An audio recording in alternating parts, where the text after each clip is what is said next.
Donald Trump qui ordonne l'envoi de 2 sous-marins nucléaires en réponse à des commentaires provocateurs venant de Russie. C'est toutes dernières informations qui nous arrivent à l'instant. Oui, effectivement, voilà le message qui a été mis en ligne par le président américain suite aux déclarations hautement provocatrices de l'ancien président russe Dmitry Medvedev, aujourd'hui vice-président du Conseil de sécurité. J'ai ordonné le déploiement de 2 sous-marins nucléaires dans les zones concernées, au cas où ces déclarations insensées et incendiaires seraient plus graves. Les mots sont très importants et peuvent avoir des conséquences inattendues. J'espère que ce ne sera pas le cas, dit le président américain. Il y a quelques jours, c'était le 28 juillet, suite à l'annonce par le président américain de cet ultimatum et du fait qu'il allait être raccourci. Dmitry Medvedev avait publié un message en disant que chaque nouvel ultimatum est une menace et un pas vers la guerre, pas entre la Russie et l'Ukraine, mais avec le propre pays de Donald Trump. Voilà ce qu'avait dit Dmitry Medvedev, qui est coutumier dans la menace, dans l'excès, dans l'insulte, dans l'injure. C'est un peu son rôle, en quelque sorte, dans le dispositif, on peut dire, et la communication de l'appareil politique et gouvernemental russe au sens large.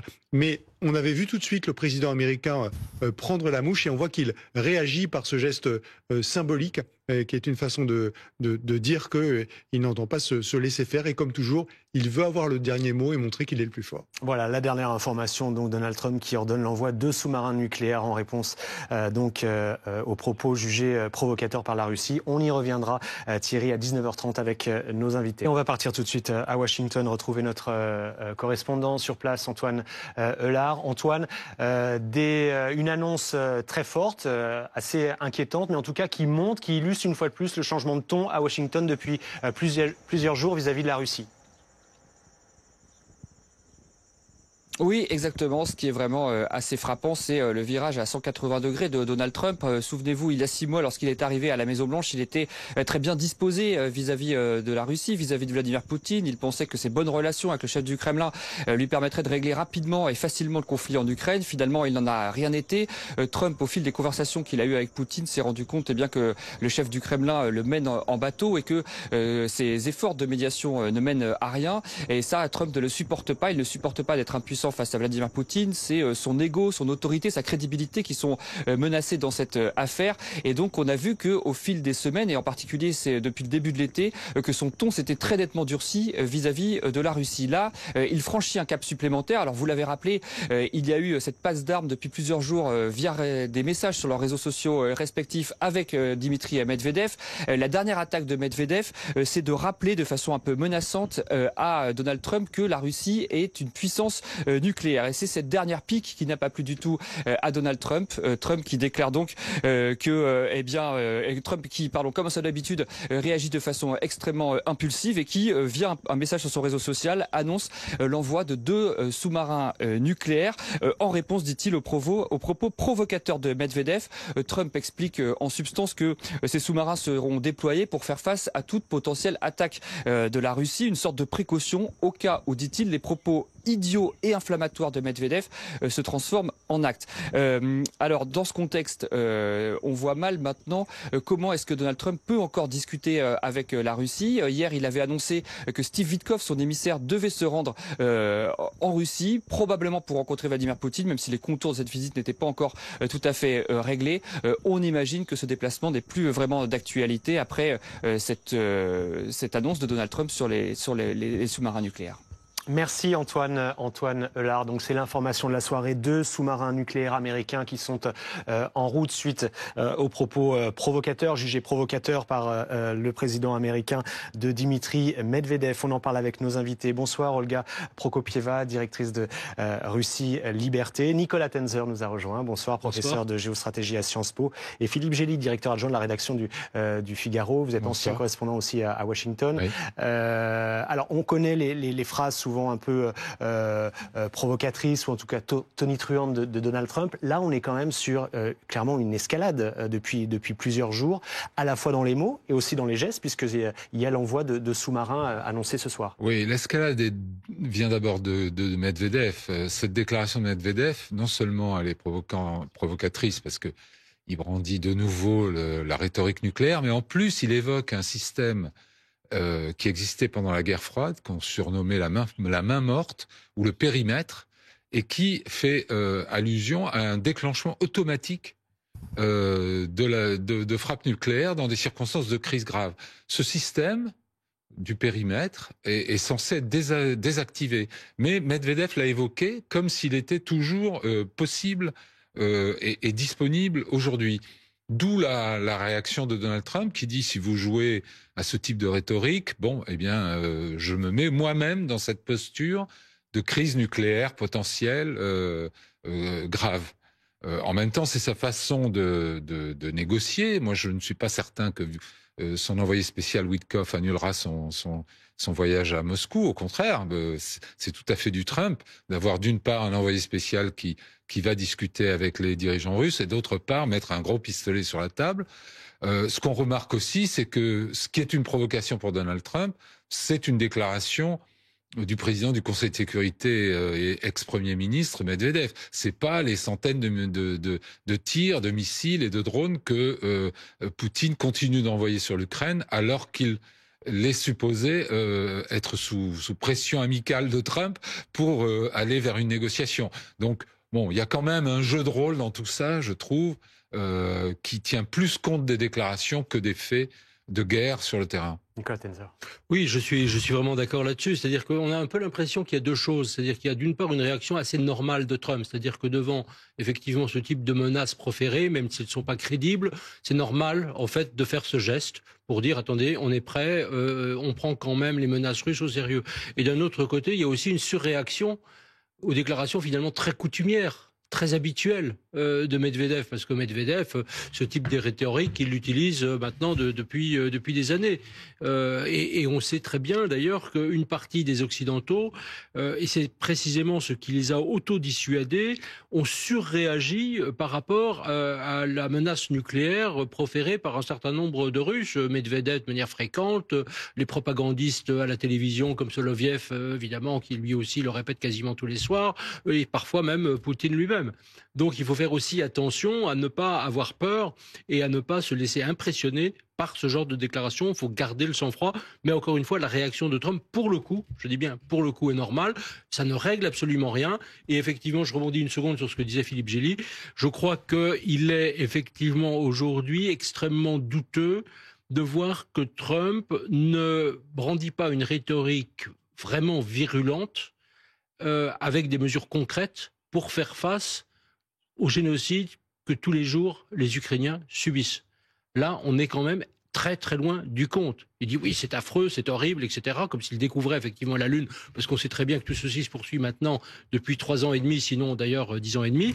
Mais il ne fait rien, il n'agit rien. Il est encore sur cette rhétorique qui me paraît complètement erronée de on va pouvoir un jour négocier quelque chose avec Poutine. Et je crois que parler de table de négociation est quelque chose qui, en soi, est une faute capitale.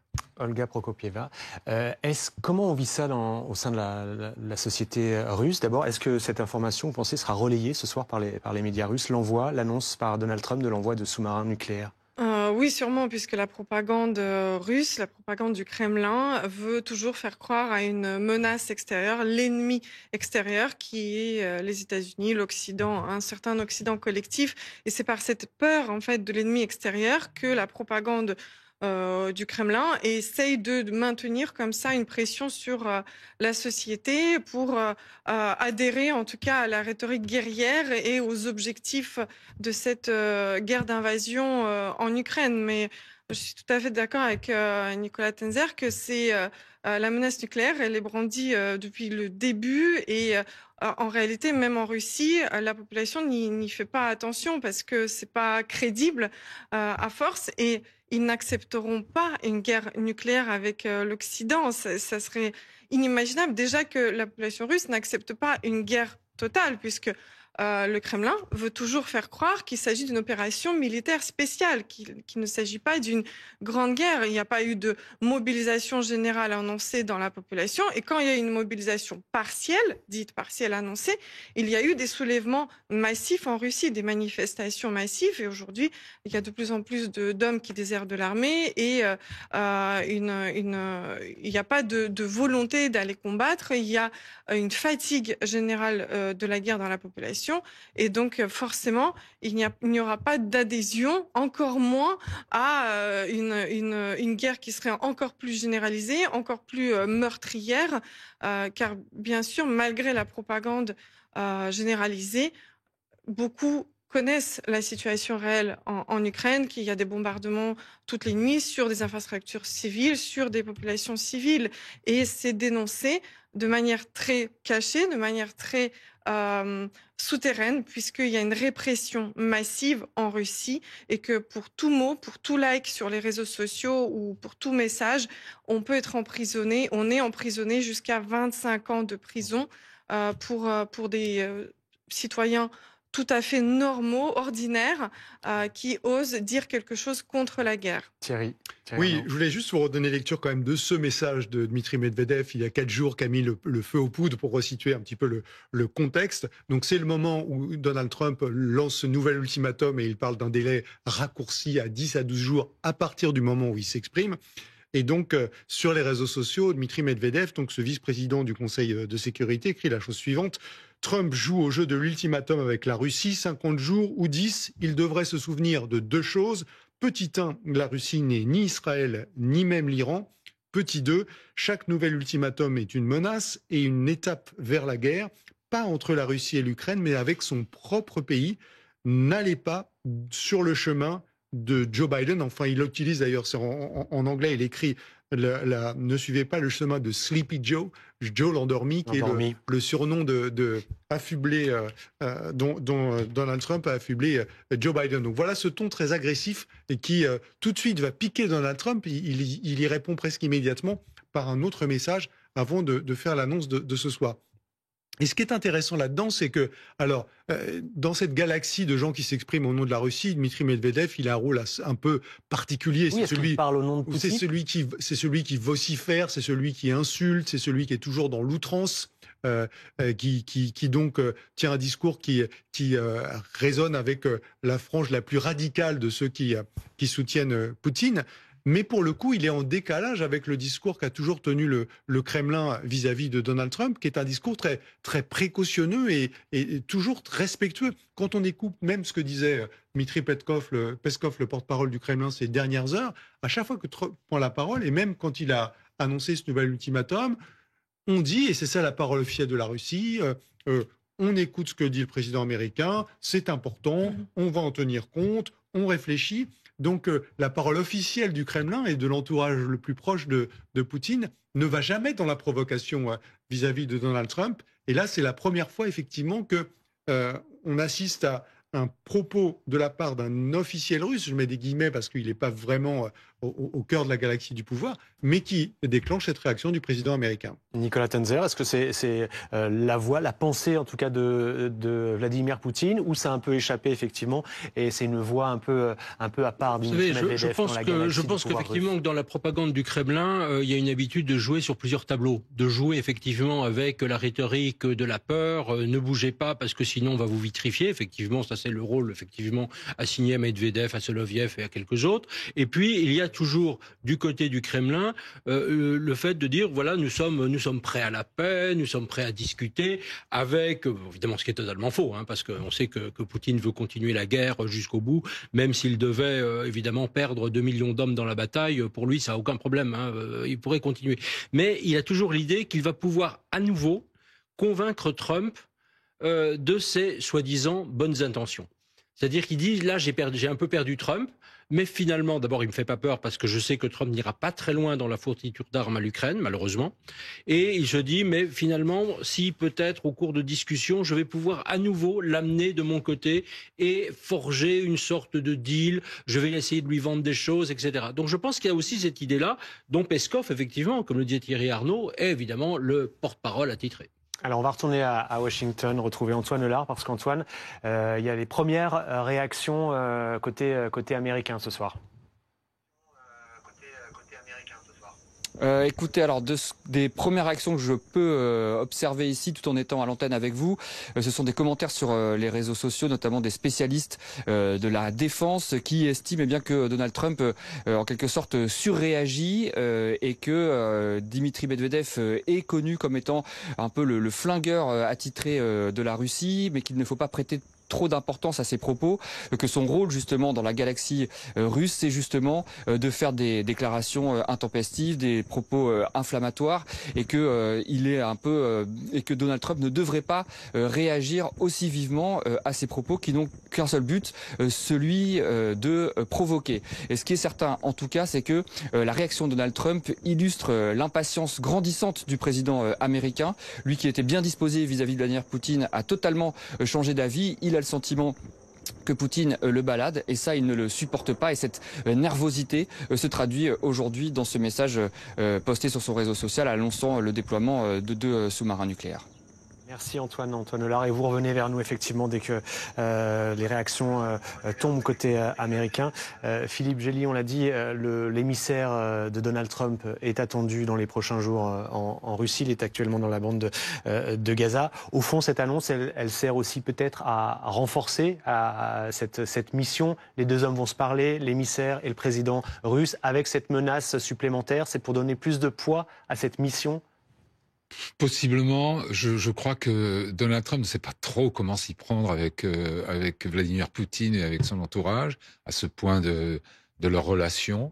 Il a cru d'abord qu'une normalisation entre eux réglerait de soi le problème ukrainien.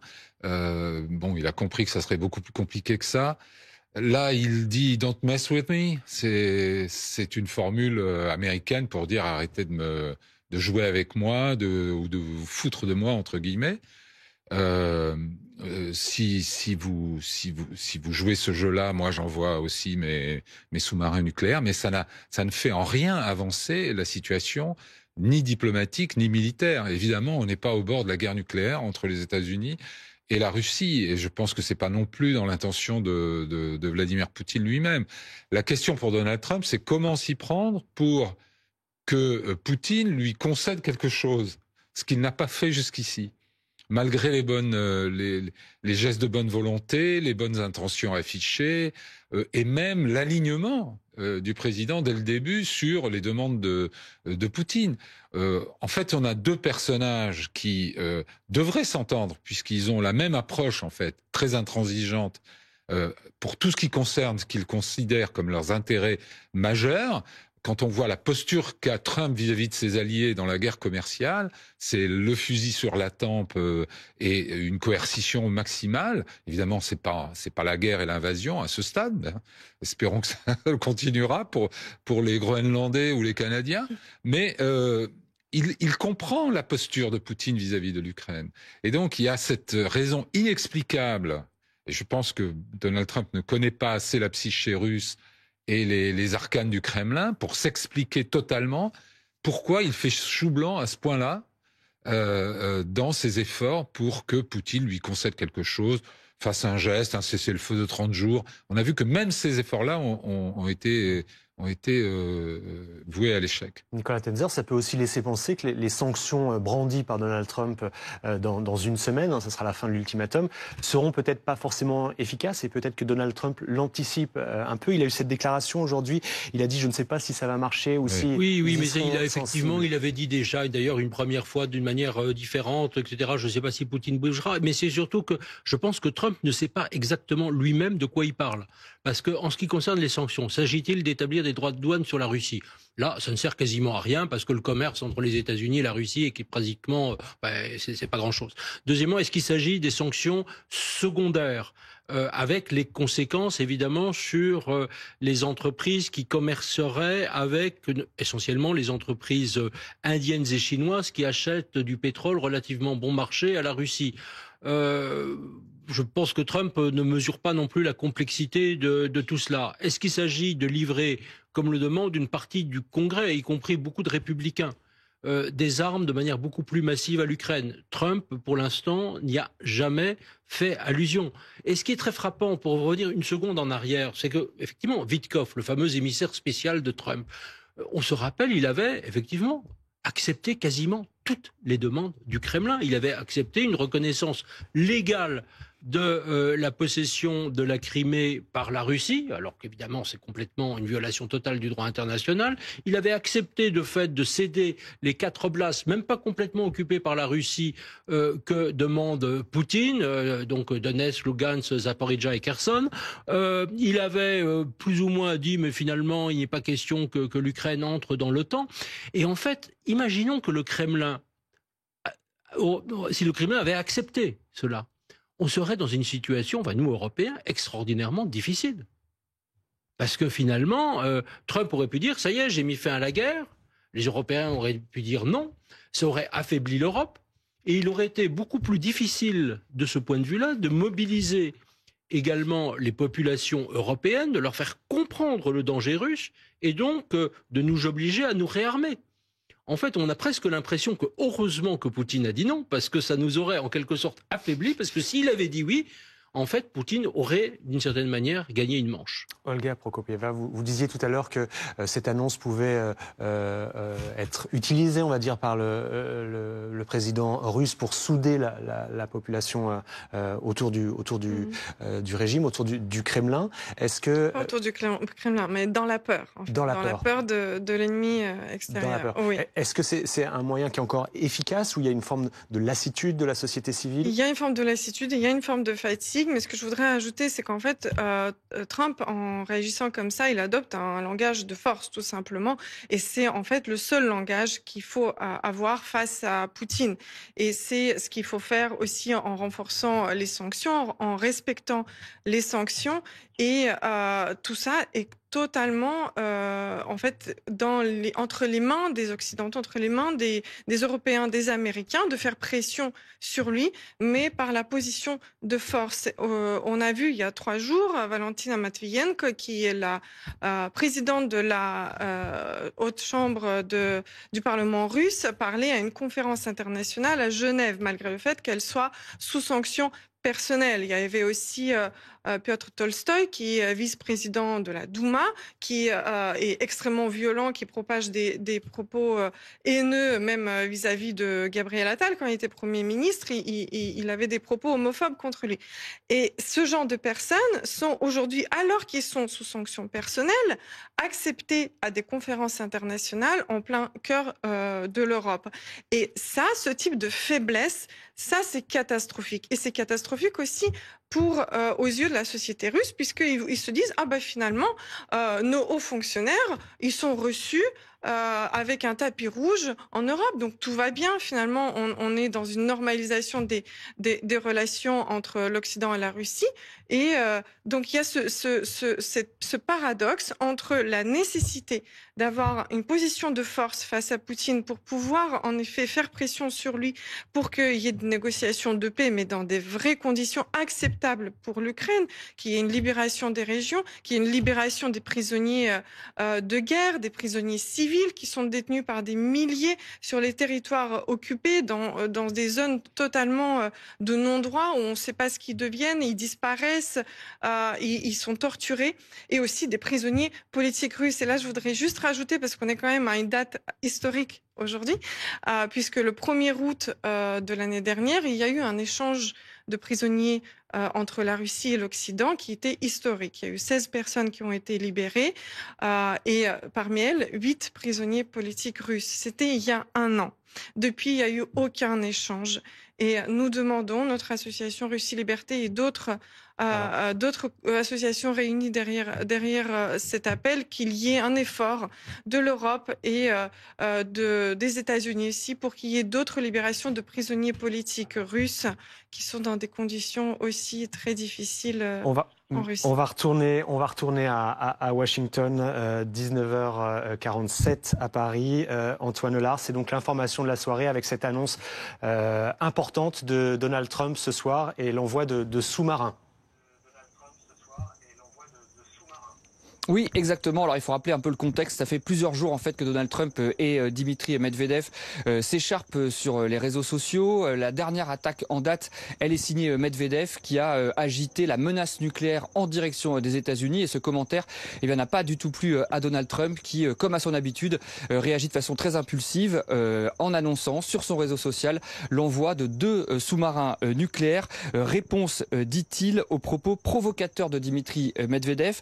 Trump explique en substance que ces sous-marins seront déployés pour faire face à une potentielle attaque de la Russie, une sorte de précaution au cas où, dit Trump, les propos idiots et inflammatoires de Medvedev se transforment en actes. Alors c'est une escalade, en tout cas un acte important de Donald Trump, un virage aussi à 180 degrés par rapport à la position qui était la sienne au mois de janvier dernier lorsqu'il est arrivé à la Maison Blanche. À l'époque, souvenez-vous, Trump était très bien disposé à l'égard de Vladimir Poutine, prêt à lui accorder beaucoup de choses si Poutine arrêtait les combats. Finalement, ça n'a rien donné. Trump s'est rendu compte que Vladimir Poutine cherchait surtout à gagner du temps et il a fini par s'apercevoir que Poutine le mène en bateau. Et ça, Trump ne le supporte pas du tout. Il a l'impression que eh bien, c'est son ego, sa crédibilité, son autorité qui sont attaqués. D'où son impatience extrême vis-à-vis de la Russie, avec cet ultimatum aussi qu'il a lancé la semaine dernière, demandant à Poutine d'arrêter les combats sous peine de sanctions.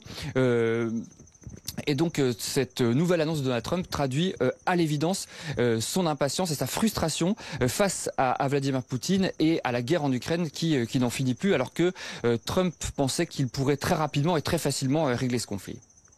Et Antoine Hollard à Washington. On est en ligne avec Romain Milcaret, consultant défense BFM TV.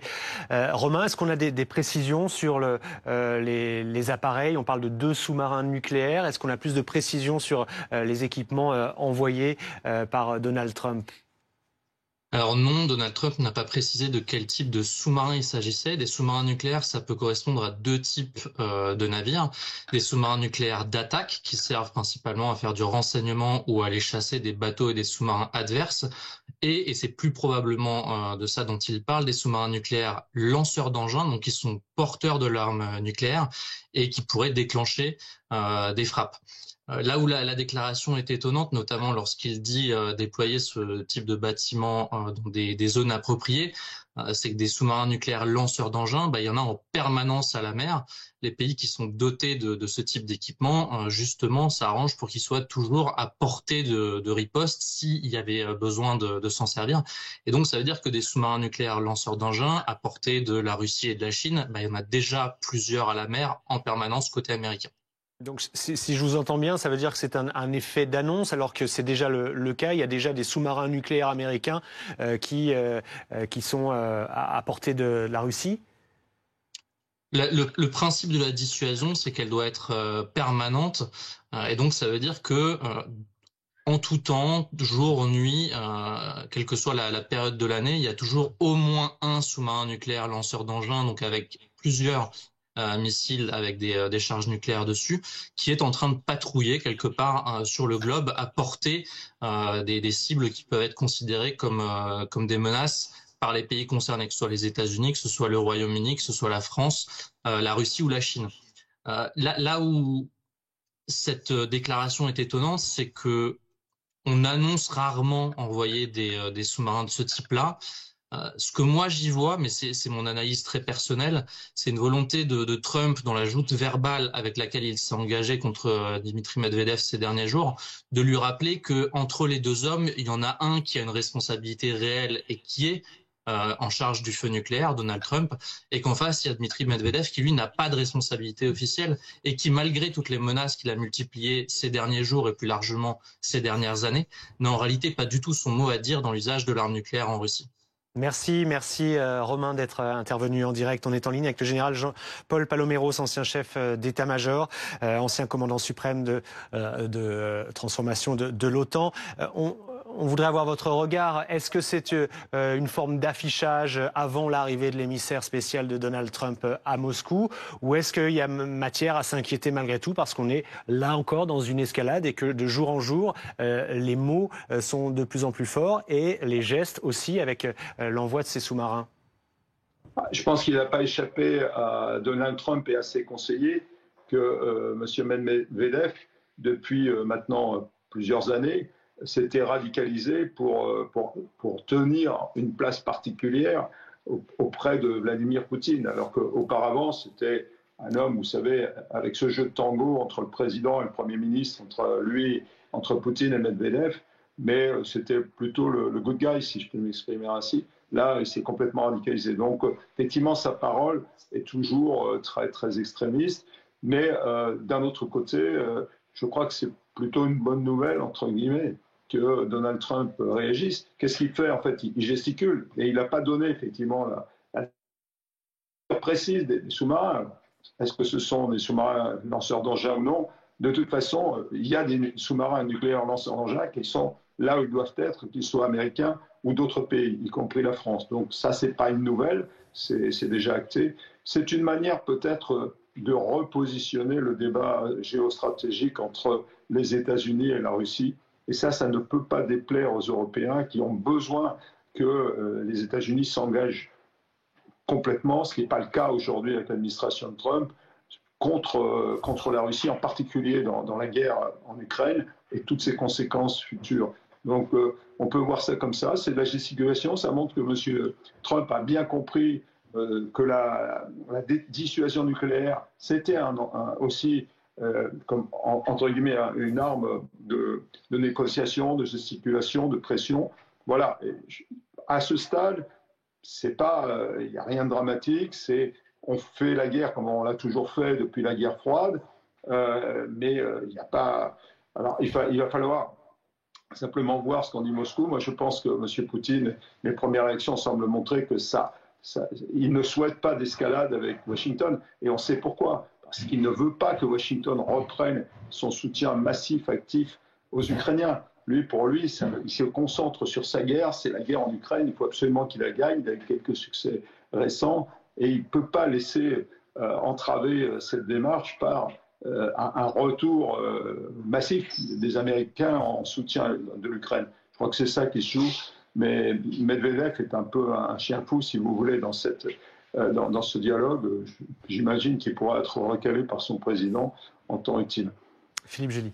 Oui, je pense que Poutine a quand même un intérêt dans cette espèce de passe d'armes entre Trump et Medvedev. Trump veut toujours être en position de force pour négocier, et Poutine essaye de lui montrer qu'il ne peut pas le mettre sous pression avant une négociation. Et donc on a cette espèce de jeu entre deux présidents qui sont alpha mâle, on va dire, et qui chacun essaye de prendre l'ascendant sur l'autre avant d'entamer un véritable dialogue.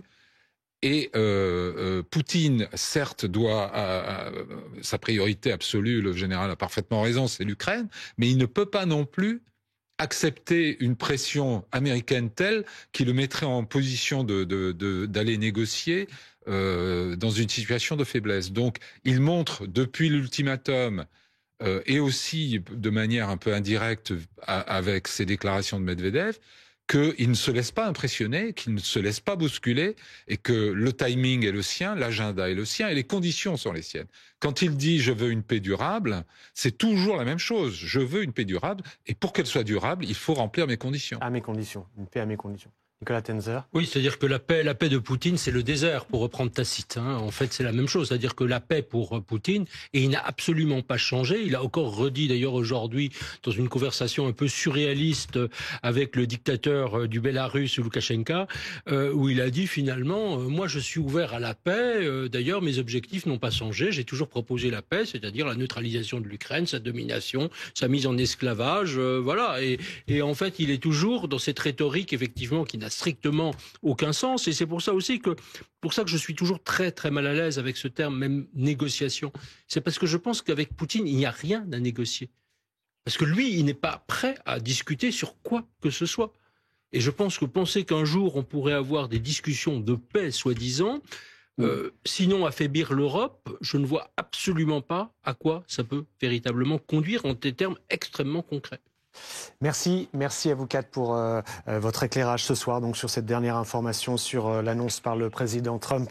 Merci également au général Paloméros qui était en direct avec nous. On va retrouver tout de suite Guillaume Tac à Kiev. On le disait Guillaume, hein, donc annonce de Donald Trump ce soir, envoi de missiles, de sous-marins nucléaires dans les zones concernées, écrit Donald Trump. Le président ukrainien de son côté lui avait déjà salué le changement de ton du côté de Washington. Effectivement, oui, il reste à déterminer tout d'abord si cette passe d'armes rhétorique entre Dmitry Medvedev et Donald Trump sera véritablement suivie des faits, puisqu'on connaît le président américain et on sait qu'entre ses actions et entre ses paroles et ses actions, il y a parfois un gouffre. De la même manière, comme le disaient vos intervenants, Vladimir Poutine s'est encore une fois dit ouvert à une paix durable. Évidemment, une paix durable sans montrer aucun signe de compromis, c'est-à-dire la reconnaissance des régions annexées par la Russie, la neutralisation de l'Ukraine, l'impossibilité pour l'Ukraine de rejoindre l'OTAN. Donc, malgré ces ouvertures rhétoriques, il semble dans les faits avoir eu assez peu d'évolution au cours des derniers temps. Et comme on le dit souvent, il y a les paroles et les actes. Et au niveau des actes, la Russie a à nouveau bombardé l'Ukraine au cours des derniers jours. Dans la nuit de mercredi à jeudi, c'était l'attaque la plus meurtrière contre l'Ukraine depuis le début de l'invasion en février 2022, avec 35 personnes mortes, dont 31 morts, dont 5 enfants, le plus jeune était âgé de 2 ans, et 159 blessés. Donc pour le moment, on est dans l'expectative. Je pense qu'il faut attendre de voir ce qui va se produire et ne pas trop s'avancer sur les conséquences possibles de cette passe d'armes entre Medvedev et Donald Trump.